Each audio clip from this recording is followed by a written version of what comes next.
In a city built on faith and factory smoke, peace lived on the surface, but darkness was always watching beneath. A manhunt exploding across silent streets.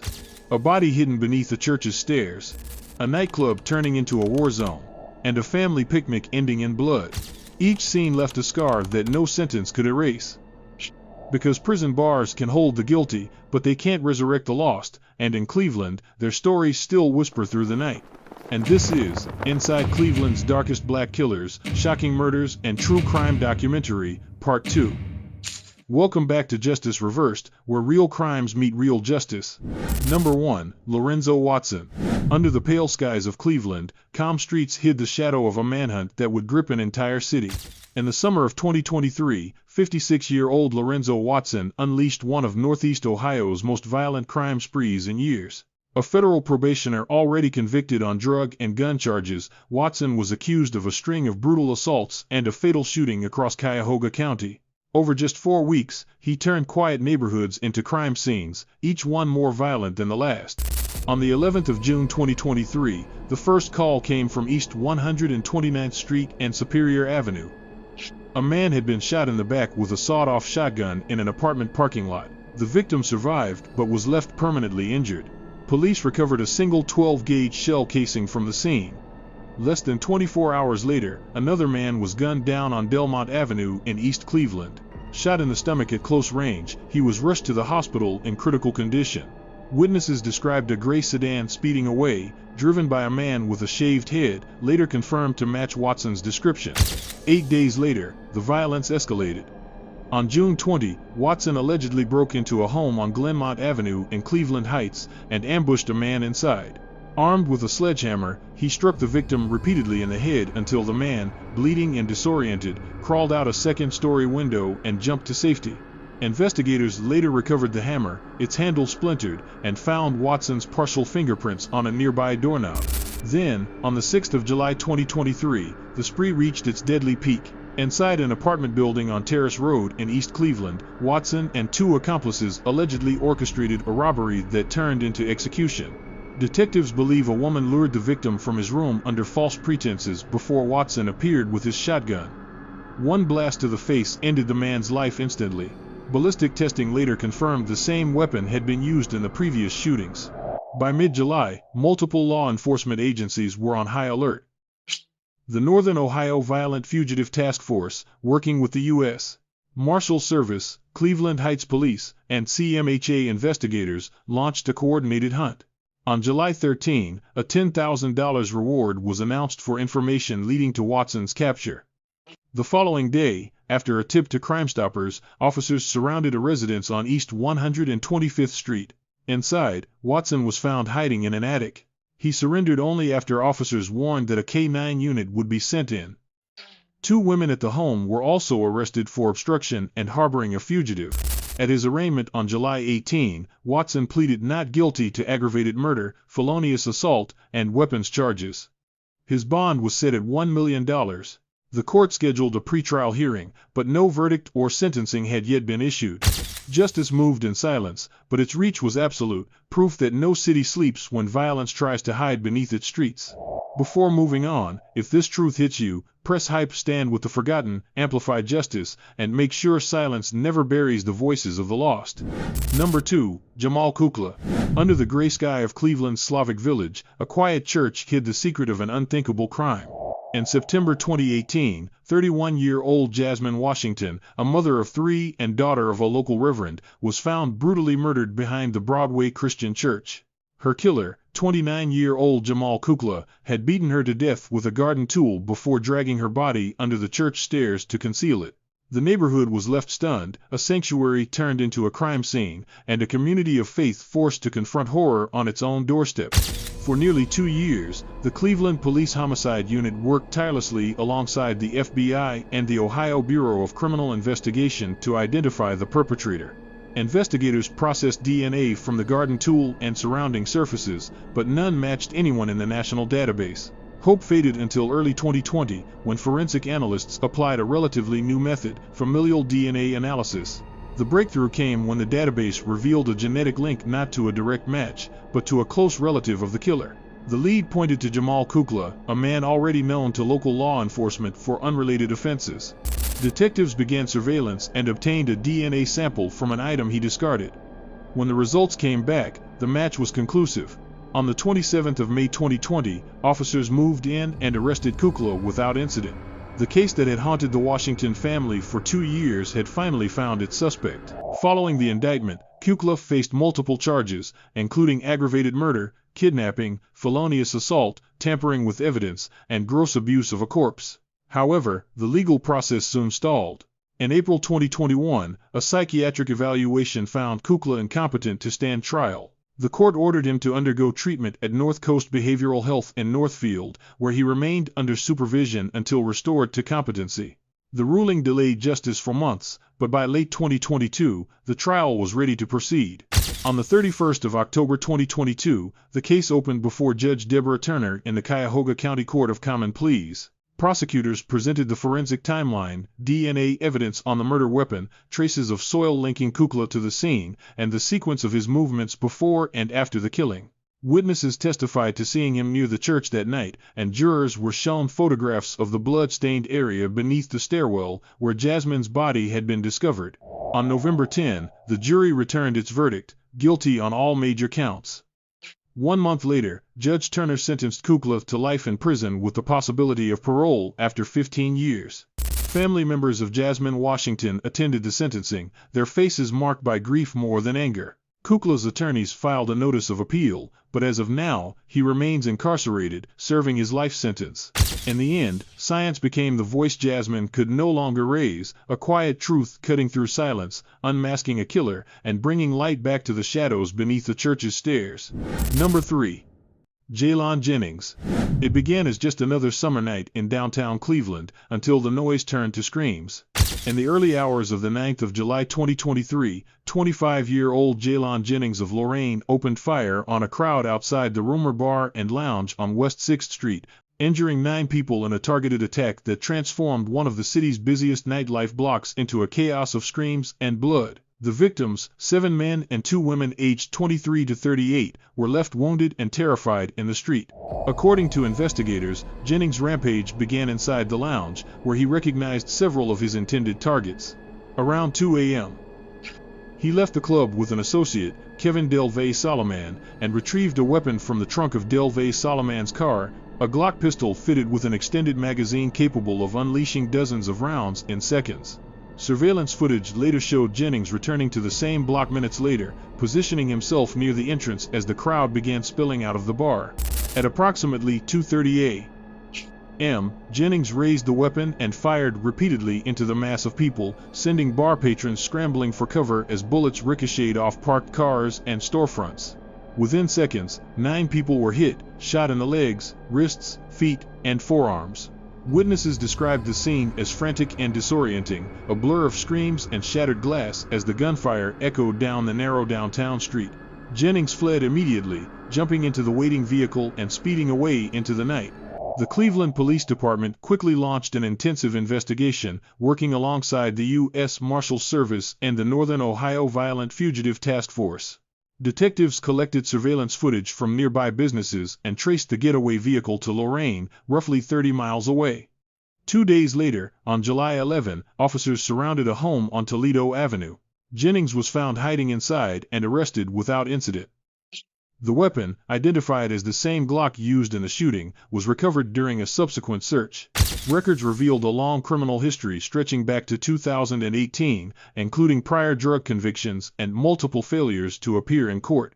His accomplice, Kevin Delvey Solomon, was apprehended on July 15 and charged with obstruction and tampering with evidence. In July 2024, Jennings entered a no-contest plea to 9 counts of attempted murder, 18 counts of felonious assault, weapons under disability, grand theft, and receiving stolen property. On September 3, Judge Jennifer O'Donnell sentenced him to 16 to 21 years in state prison. Delvey Solomon received 3 years probation for his role as the getaway driver. At sentencing, Jennings said he never intended to cause harm, but the court rejected his claim, calling his actions deliberate and planned. As of 2024, Jennings remains incarcerated, serving his sentence in an Ohio correctional facility. One man's calculated decision turned a vibrant street into a war zone, proof that a single moment of violence can rewrite a city's sense of safety forever. Number 4. Terrance Burnett, Lavell Taylor, and Harry Houston. In the heart of Cleveland's Ohio City, where factory echoes meet quiet brick alleys, a single tarp held a terrible secret. On the 4th of August 2022, police discovered the body of 47-year-old electrician and carpenter Victor Huff, wrapped tightly in plastic and left behind an industrial strip near Train and Richner Avenues. Huff had been missing for 2 days. Once a snowboard instructor and devoted husband, he had left his Lakewood home early for work on August 2 and never returned. What began as a missing person report soon unfolded into one of Cleveland's most disturbing homicide investigations of the year. The timeline of the crime revealed a chilling sequence of betrayal and violence. Around 6 a.m. on the day Huff vanished, unauthorized withdrawals were made from his bank account $400, then another $100 within an hour. Security footage showed his Chevy Silverado moving east through Lakewood, driven by someone other than him. By the following day, his wife, growing increasingly anxious, contacted police. She later spotted his truck again, this time driven by a woman with dark hair who sped away when confronted. Less than 12 hours later, residents of Cleveland's West Side discovered the decomposing body. Huff had been shot multiple times. The Cuyahoga County Medical Examiner confirmed his identity, and the focus of the investigation shifted from recovery to pursuit. Detectives from Lakewood and Cleveland police traced Huff's movements using financial and surveillance data. The pattern pointed to 4 suspects: 64-year-old Harry Houston, 67-year-old Terrance Burnett, 29-year-old Lavell Taylor, and 27-year-old Tessa Raczynski. Each had an extensive criminal history in Cuyahoga County, ranging from narcotics to weapons violations. Investigators learned Houston and Burnett were already fugitives with active bench warrants when the murder occurred. Taylor, meanwhile, was free on bond for previous drug-related charges. On August 8, authorities executed multiple arrest warrants across Cleveland. Houston was apprehended first, found near a residence tied to stolen property reports. Burnett was arrested hours later at a separate location, while Taylor and Raczynski were detained together. Police recovered evidence linking the group to Huff's stolen truck and financial activity.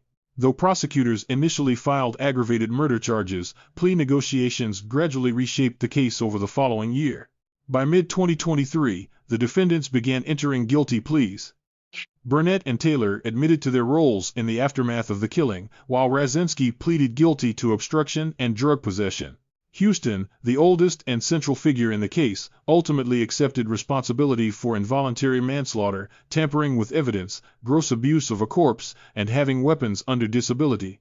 In October 2023, he was sentenced to between 16 and 21 years in prison. Prosecutors praised the cooperation between Lakewood and Cleveland detectives but acknowledged that no sentence could restore what was lost. The case left Cleveland with a reminder that even in a working-class neighborhood bound by community, greed, and violence can shatter trust overnight.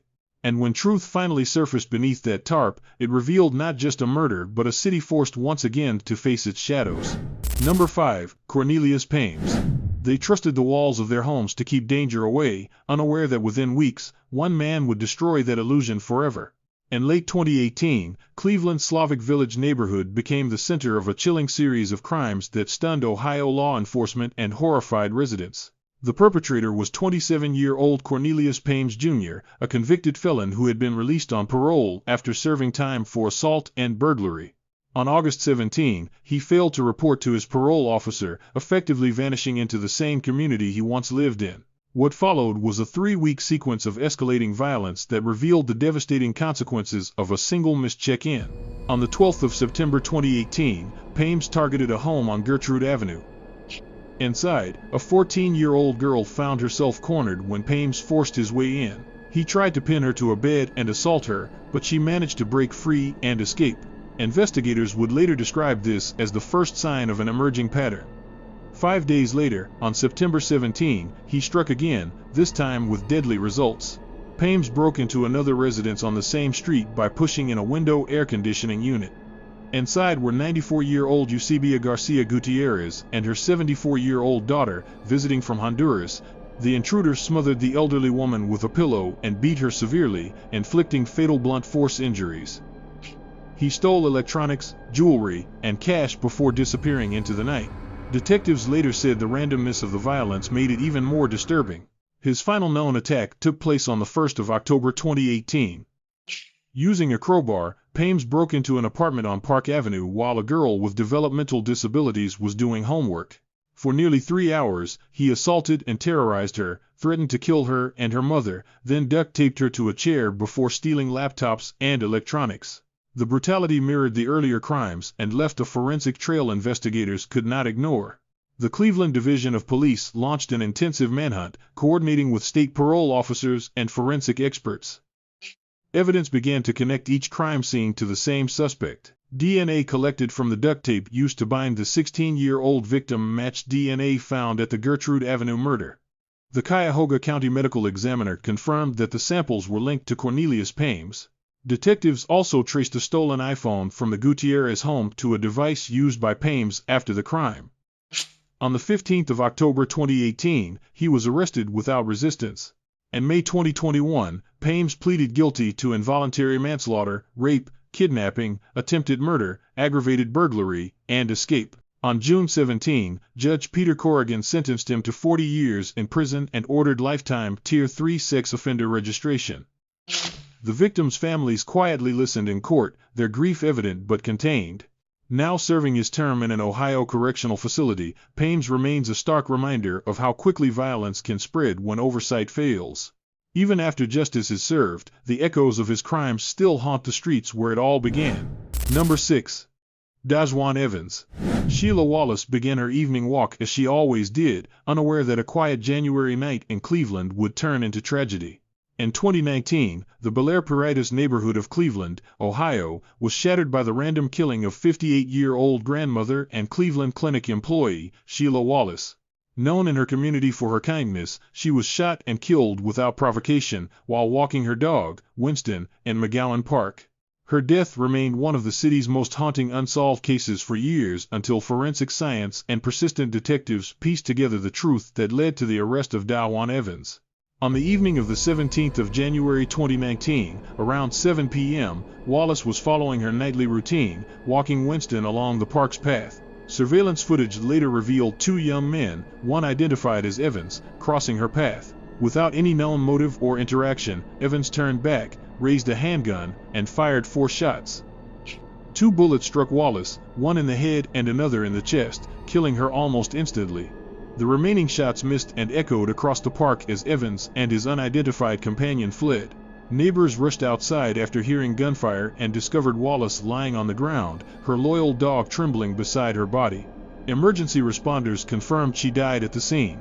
Detectives with the Cleveland Division of Police, joined by the FBI and Ohio's Bureau of Criminal Investigation, launched an extensive inquiry under the Cleveland Homicide Initiative. Leads were scarce until an unexpected break came months later. On the 3rd of April 2019, a separate shooting occurred near West 48th Street and Storer Avenue. A civilian later turned in a Glock pistol connected to that incident. When the firearm was entered into the National Integrated Ballistic Information Network, NIBIN, analysts discovered a match. The same weapon had been used in Wallace's murder. This breakthrough marked a turning point. Forensic technicians recovered DNA from the gun and matched it to DaJuan Evans. Combined with surveillance video from McGowan Park and witness statements, investigators built a conclusive timeline placing Evans at the scene of the killing. Years of uncertainty ended when a grand jury returned an indictment in May 2023, charging him with aggravated murder, and felonious assault. At that time, Evans was already incarcerated on an unrelated robbery conviction. In October 2024, before Judge Nancy Margaret Russo, Evans accepted a plea deal. He pled guilty to involuntary manslaughter and felonious assault, including firearm specifications. The court sentenced him to 15 years in prison. The plea avoided a full trial and ensured accountability through an admission of guilt supported by physical evidence. Local officials described the crime as senseless, emphasizing how advanced forensic databases like NIBIN now allow long cold cases to be solved with scientific precision. Today, Evans is serving his 15-year sentence in an Ohio correctional facility while the second suspect has not been charged. The case stands as proof that even years later, technology and persistence can bring light to the darkest corners of unresolved violence. Number 7. Traveon Hughes Sr. A quiet Cleveland afternoon would soon unravel into tragedy, revealing one of the city's most disturbing murder cases in recent years. In June 2022, police and paramedics responded to a 911 call from a residence near West 81st Street and Madison Avenue. Inside, 24-year-old Traveon Hughes Sr., 14140, claimed his son, Traveon Jr., had suddenly stopped breathing. The baby was found unresponsive. Hughes said he had briefly left the baby alone and returned to find him choking. But when paramedics arrived, something unusual happened. No one mentioned an airway obstruction. It wasn't until first responders performed emergency procedures that they discovered a baby wipe lodged deep inside the infant's throat. The baby was rushed to Metro Health Hospital, where doctors pronounced him dead from asphyxiation. The shocking discovery launched a homicide investigation that quickly turned the family's story into the focus of forensic scrutiny. Detectives with the Cleveland Division of Police, working alongside the Cuyahoga County Medical Examiner's Office, examined every possible scenario. Medical experts ruled that the baby lacked the strength or coordination necessary to push an object that large into his throat. The theory that the child could have swallowed it on his own was deemed medically implausible. Investigators also noted inconsistencies between the statements of Hughes and the child's mother, Asiona McEwen. A hospital physician had alerted authorities after finding details in their accounts contradictory to the physical evidence. Hughes was arrested 4 days later, on the 29th of June 2022, and charged with murder. Detectives analyzed the baby wipe and confirmed the presence of the infant's DNA, but none from Hughes, a detail the defense would later emphasize. However, prosecutors built their case not on fingerprints or DNA, but on logic and medical testimony. They argued that even without direct biological evidence, the physical impossibility of self-ingestion established culpability. The state's timeline suggested Hughes had become overwhelmed by the baby's crying and used the wipe in a fatal attempt to silence him. At trial in May 2024, Hughes maintained that his son was capable of grabbing and pulling objects, claiming the incident was accidental. McEwen supported his account, describing him as a caring father. But the prosecution countered with expert testimony demonstrating that a premature infant's motor development at 13 weeks simply could not support that claim. On May 29, the jury found Hughes guilty of murder, involuntary manslaughter, and child endangering. 2 days later, Judge William McGinty sentenced him to life in prison with the possibility of parole after 15 years, granting 423 days of credit for time already served. Prosecutors praised the verdict as justice for a defenseless victim, while McEwen expressed continued belief in Hughes's innocence, calling the death a terrible accident. Hughes appealed, arguing insufficient evidence, but in May 2025 the 8th Ohio District Court of Appeals upheld the conviction, affirming that the jury had ample reason to find intent. Now serving his life sentence, Hughes remains a reminder of how a single unexplained moment inside an ordinary home can expose unimaginable truth. Number 8. Jason Iverson. A church picnic meant for fellowship and family bonding became the setting for one of Cleveland's most shocking acts of murder. On Labor Day, the 4th of September 2023, Stafford Park in Maple Heights, Ohio, turned into a scene of chaos when 29-year-old Jason D. Iverson opened fire on his own relatives. Within minutes, his pregnant sister, 27-year-old Mercedes Iverson Carter, her husband, 28-year-old Traveon Norbert Carter III, were dead. His 13-year-old son was wounded by a stray bullet that grazed his face. What began as a family feud spiraling over the summer ended in bloodshed at a public park filled with children and churchgoers. The tragedy stemmed from a deep rift within the family. Months before the shooting, Iverson's children had sought refuge with Mercedes and her husband, telling relatives they feared their father's temper. On the day of the shooting, Mercedes and Traveon arrived at Stafford Park to drop off a stroller for Iverson's mother, Cynthia Ivey, who was attending a church event nearby. Iverson appeared moments later. When he saw his sister, tension immediately escalated. Witnesses said he began shouting before striking the couple's car. Mercedes and Traveon tried to de-escalate and left for the parking lot with Iverson's teenage son in the back seat, but Iverson blocked their path, pounding on the hood as they tried to escape. As they drove toward the exit, Iverson pulled out a semi-automatic pistol and fired through the rear window. The bullet grazed his son's face and struck Mercedes in the neck, killing her. Treya Carter ran from the car toward a nearby park restroom, apparently trying to lure Iverson away from families gathered near bounce houses. Iverson followed him inside and fired 12 rounds, striking Treya in the chest and head. Witnesses later described the gunfire echoing through the park as people fled for cover.